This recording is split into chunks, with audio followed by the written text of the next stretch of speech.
Hello, aviators. Welcome back to the Aviator's Guide. I hope you enjoyed my last episode where I continued my mini-series, Ways to Build Flight Hours, where I covered renting, building, and buying. Make sure to check it out if you missed it.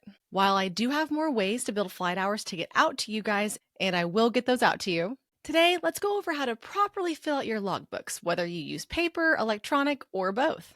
I will also be including some very good to know and interesting details of some federal aviation regulations, or FARs, that you may not even know.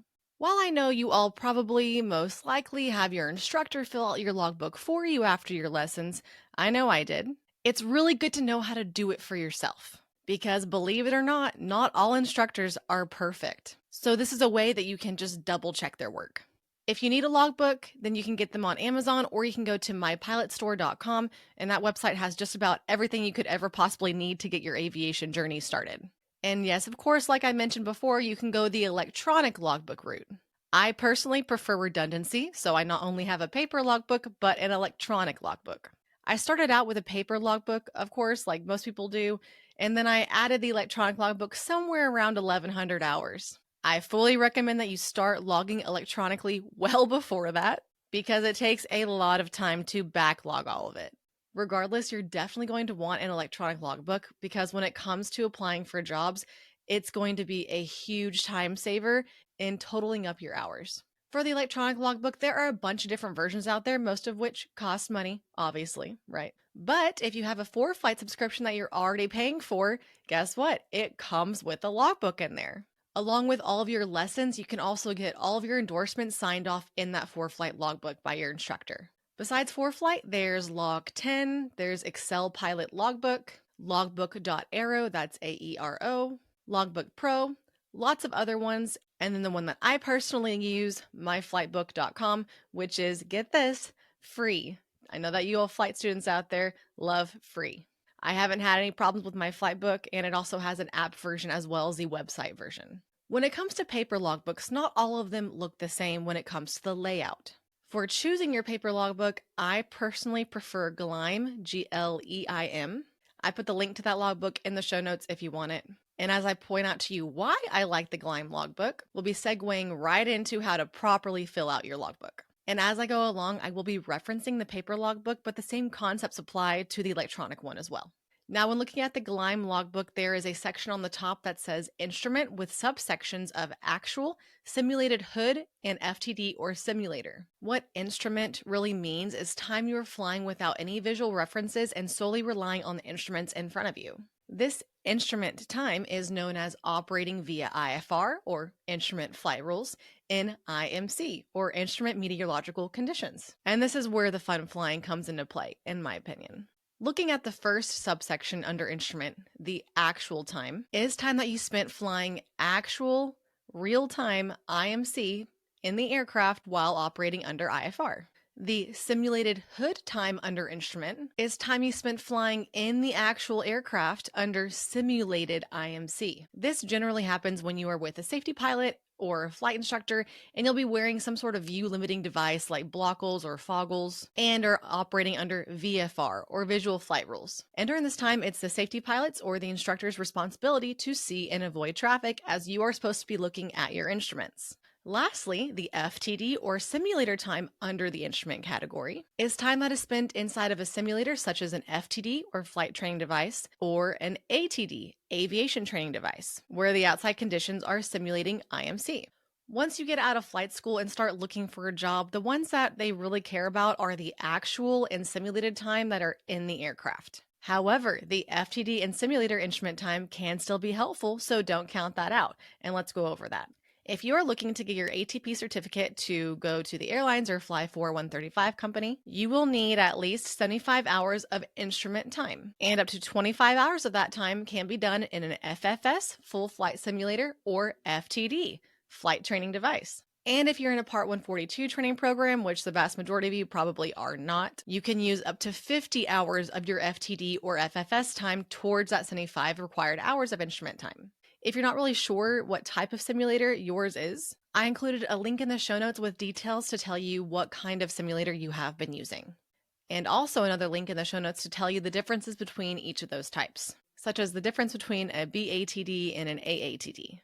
Now, when you're logging a simulator lesson, you're clearly not in the actual aircraft, right? So the only sections that should be filled out for your lesson in your logbook are the date, the aircraft type, which is your FTD, ATD, FFS, which if you're in your initial flight training, doing your private instrument, etc., I would be shocked if you had an FFS, as it's a full flight simulator that you really only see in training centers such as flight safety or SimCom, stuff like that. They're actual full motion simulators that simulate the entire aircraft. You also need to make sure on your logbook you have the aircraft identifier.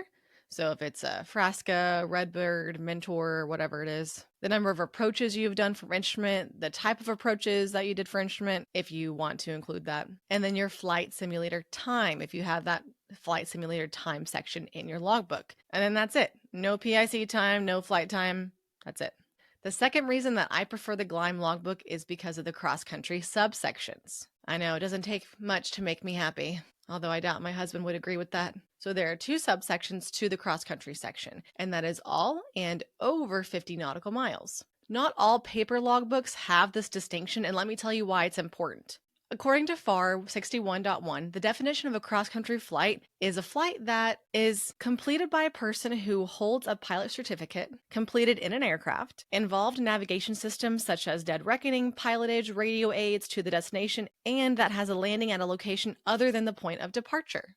With that in mind, every single flight where you go land somewhere else other than where you took off, even if it was just a 5 nautical mile flight, counts as a cross-country flight. But those short flights will go in the subsection all and not the subsection over 50 nautical miles. Pretty self-explanatory.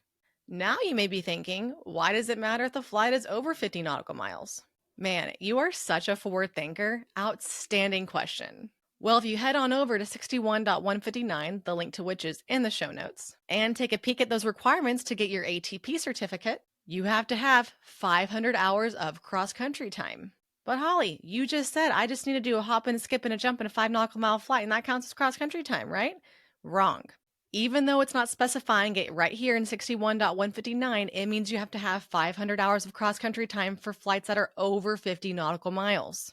We know that because if you scoot back on over to 61.1 at the definition of cross-country in terms of your ATP requirements, the flight has to have a straight line distance of at least 50 nautical miles from the point of departure. And there you have it. I've come to find that if you dive deep enough into the labyrinth that is the federal aviation regulations, sometimes you'll find more questions to your question, but sometimes you might just find an answer. And this goes back to when you're prepping for your check rides to remember that you don't have to know everything, you just have to know where to find it. Now, say you did a flight that was 20 nautical miles, landed, and then did a flight that was 50 nautical miles from there. Technically, you can count both of those legs as cross-country time. And I included a link in the show notes to a clarification letter from the FAA with this distinction. So feel free to look at that if you need a good bedtime story. At the end of the day, just be sure to record all of your cross-country time and do it correctly. When looking through the Gleim logbook, it, like most, has a couple of empty subsections for category and class that you can add as well, which is helpful. I actually use these two spots for my SIC time and my turbine time, because unfortunately I haven't gotten around to getting my seaplane rating, even though I've been wanting it for a while, but just haven't made the time. Basically, just use these blank spaces here at PD, or pilot's discretion. All right, now when it comes to logging PIC time, this can be tricky. In episode 15, Ways to Build Flight Hours, at around 3 minutes and 40 seconds, I talked about recording PIC time correctly when you're flying with another pilot to build hours. This is really for after you get your PPL. Please don't make me go over that again, so just go back and watch that at 3 minutes and 40 seconds to make sure that you've been logging your time building hours correctly. Now here's a good one for you guys. So if you zoned out and started scrolling, come back to me. If you're driving and listening to this, hopefully you didn't zone out at all because that's dangerous. As a student pilot going for your PPL, the only times you'll be recording PIC time is after you've received your endorsements and you go for a solo, and when you do your check ride. Other than that, you cannot log PIC time until after you get your private pilot certificate or license. But once you get that private in a specific category and class, so for most of you first timers, that's going to be ASEL or airplane single engine land, that's the category and class. Well, anytime after that, once you've gotten your PPL, when you are the sole manipulator of the controls of an ASEL or airplane single engine land, you can log PIC time. Even if it's a high-performance aircraft, a complex aircraft, or a tailwheel aircraft, you can log PIC. However, if you are flying one of those aircraft, you better have a safety pilot or a flight instructor with the proper endorsements to fly that aircraft sitting next to you. As in order for you to fly that aircraft solo PIC, you have to have those endorsements too. Otherwise, you're looking at the potential to get your license suspended or revoked, getting slapped by a fine by the FAA, or getting into a fun game of legal action with them. So until you get the endorsement for those kinds of aircraft, you will be logging PIC and or dual received when you are the sole manipulator of the aircraft controls, but no solo time until you get those endorsements. And that dual receive time I mentioned will only be logged when you are getting that instruction from an authorized instructor. If you're just with a safety pilot who is not a CFI, you will not be logging any dual receive time. And then that pilot that is giving you the instruction or is acting as your safety pilot, the pilots that actually have the endorsement for that tailwheel high performance or complex aircraft, they will be acting as PIC. This is because logging PIC and acting as PIC are two completely different things. Looking at FAR 1.1, it states, quote, pilot in command means the person who, 1, has final authority and responsibility for the operation and safety of the flight, 2, has been designated as pilot in command before or during the flight, and 3, holds the appropriate category, class, and type rating if appropriate for the conduct of the flight, end quote. And looking at FAR 61.51, it states, quote, a sport, recreational, private, commercial, or airline transport pilot may log pilot in command flight time for flights, except when logging flight time under 61.159 when the pilot is the sole manipulator of the controls of an aircraft for which the pilot is rated or has sport pilot privileges for that category and class of aircraft if the aircraft class rating is appropriate, end quote. And that may have just sounded like a bunch of mumbo jumbo to you, but that's why I'm here and that's why I've been spelling this out for you guys. So as long as you are the sole manipulator of the controls of that category and class in which you are rated, and you have an appropriately rated and endorsed pilot acting as pilot in command for you, that time is fair game, which makes your logbook happy because we all know how hungry your logbooks get for more and more flight time. Now, for clarification purposes, when a FAR, or Federal Aviation Regulation, refers to a rating or a rated pilot, it's talking about things like your instrument rating, your multi-engine or single-engine add-on rating to your commercial license, or even a rating such as a Gulfstream or a Citation rating. You can think of it like this. You have to take a check ride in order to receive a rating, just like an initial certificate. Tailwheel, high-performance, and complex aircraft only require an endorsement, no check ride needed. You only have to have that training from the authorized instructor for that instructor to give you that endorsement. Now remember, like I've mentioned, this only applies to the same category and class in which you're rated. So if you are ASEL rated or airplane single engine land rated, and you're flying a high performance or complex aircraft that is, say, a multi-engine land, an airplane single engine C, or an airplane multi-engine C, you cannot log that time as PIC unless you're taking a check ride for that aircraft. We're almost done. Let's move on to other logging sections. This one is a real kicker, guys. I have explored in depth Part 61.159, which is the regulation that states the requirements to get your ATP certificate. And in there it states one of those requirements is you have to have 100 hours of night flight time. Now looking at 61.159 Bravo, it says, quote, a person who has performed at least 20 night takeoffs and landings to a full stop may substitute each additional night takeoff and landing to a full stop for 1 hour of night flight time to satisfy the requirements of paragraph A2 of this section. However, not more than 25 hours of night flight time may be credited in this manner, end quote.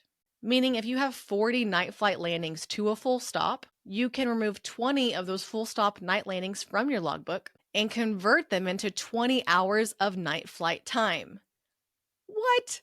Giving you 20 hours towards that 100 hours of required night flight time for ATP. So if you're slightly short on your ATP minimums for the night flight hours, why don't you go back and recalculate this in your logbook and see what you can get. But remember, like the reg states, you cannot use this for more than 25 hours of night flight time.